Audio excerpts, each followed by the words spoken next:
The Marvel Cinematic Universe once stood as the blueprint for how to build a shared universe. From the release of Iron Man in 2008 to the monumental climax in Avengers Endgame in 2019, Marvel delivered hit after hit, man. Each one adding to a grand, overarching story that captivated millions around the globe. It wasn't just about superheroes, it was about storytelling, emotion, legacy. But fast forward to 2025 and the conversation has shifted massively.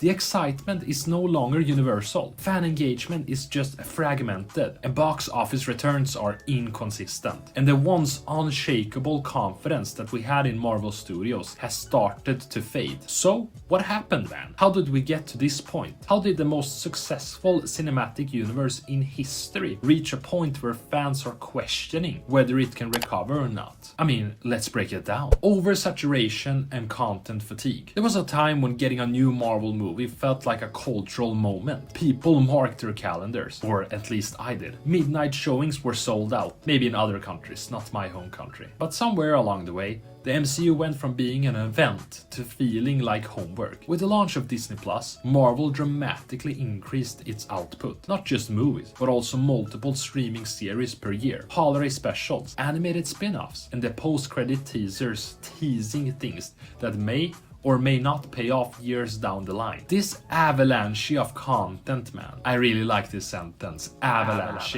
didn't just overwhelm viewers, it just diluted the impact of each release. Casual fans found it hard to keep up, and even long-time supporters started to feel like the MCU was asking too much. Watching a new film often required prior knowledge from a series on Disney+, which then tied into another movie, which then hinted at another multiverse storyline, and this just kept going on and on and on. It stopped being fun, man, and started feeling like an obligation. And when entertainment feels like a chore, people just tune out. Inconsistent quality across the board. One of the MCU's biggest strengths during the Infinity Saga was its ability to maintain a consistent level of quality. Even the weaker films were sort of serviceable, and the stronger ones became cultural landmarks. But post-Endgame, the quality control just hasn't been there. Projects like Spider-Man No Way Home reminded fans of what made Marvel special. Although I think that movie is a bit overrated, still it was a good movie. Character-driven storytelling mixed with thrilling action and fan service that actually meant something.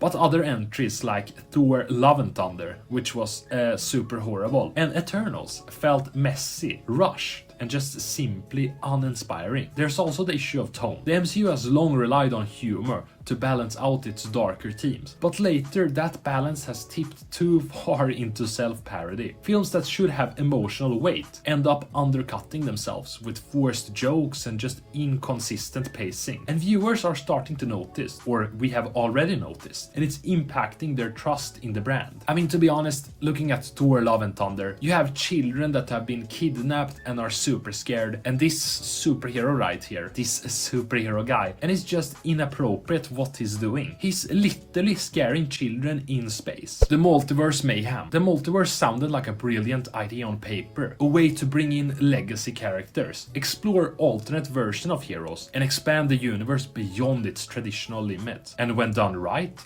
as in Spider-Man No Way Home or Loki, it worked beautifully. But overall, Marvel's multiverse experiment has been chaotic and just poorly explained. The rules of multiverse change depending on the project. Some timelines matter, some don't. Characters are just variants, unless they're not. Death is permanent, unless there's another version of you in another reality. The end result is a narrative that just feels flimsy, where stakes are unclear and tension disappears. And with every new multiversal twist, it becomes harder for audiences to be emotionally invested. Avengers Doomsday is the turning point. All eyes are now on Avengers Doomsday, a movie that has the potential to either reignite excitement or just accelerate Marvel's decline. It is set to release ahead of Secret Wars, and this movie is being positioned as a soft reset of sorts, a major crossover event that will sort of re-establish the new threat level of the MCU. And the big hook here? Robert Downey Jr.,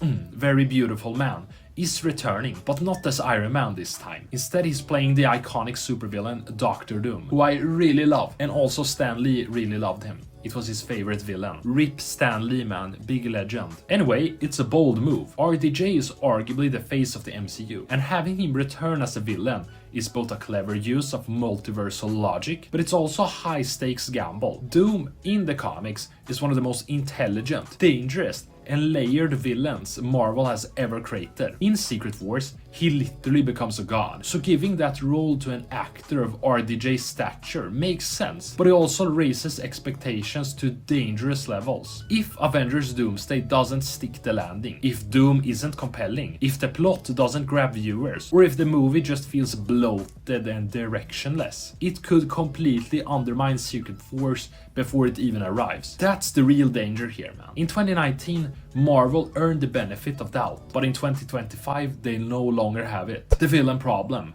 and Kang's collapse. Originally, Marvel planned for Kang the Conqueror to be the new Thanos, introduced in Loki and then featured more heavily in Ant-Man and the Wasp, Quantumania. Oh, that was a horrible movie, man. Anyway, Kang was meant to be this overarching villain. Overarching, I don't know, that connected all the multiverse madness. But things haven't gone according to plan. Quantumania was poorly received by both critics and fans. I mean, I think it was a horrible movie. Just look at this CGI right here. It looks like something from Spy Kids.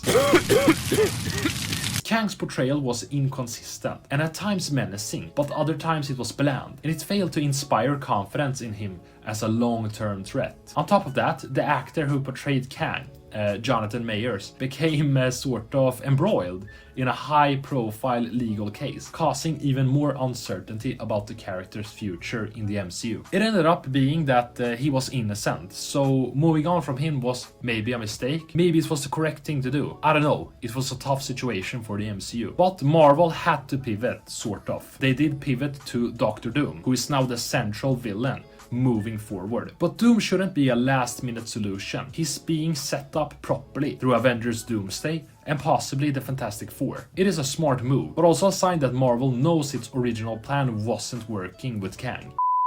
So, how do we wrap this up? The Marvel Cinematic Universe isn't dead, but it's clearly in trouble. Oversaturation, inconsistent quality, confusing multiverse rules, a shaky post-Thanos villain strategy, and increasing fan apathy, that's a tough word, have all contributed to a noticeable decline. And now, the future of the MCU rests heavily on a few key projects. If Avengers Doomsday delivers, if Doctor Doom is a powerful, complex villain, and the story brings fans back into the fold, then Secret Wars might still be the massive, era-defining event Marvel is hoping for. But if Doomsday flops, or even just underwhelms, then Secret Wars could fall flat. And if Secret Wars doesn't land, I mean, it might mark the end of Marvel's dominance in cinema. The MCU was built on long-term planning, emotional stakes, and characters we cared deeply about. The road ahead is rocky, but the blueprint is still there, man. Just use the blueprints that we have there. Please, man, I'm on my knees begging. Anyway, like and subscribe if you enjoyed this video, of course.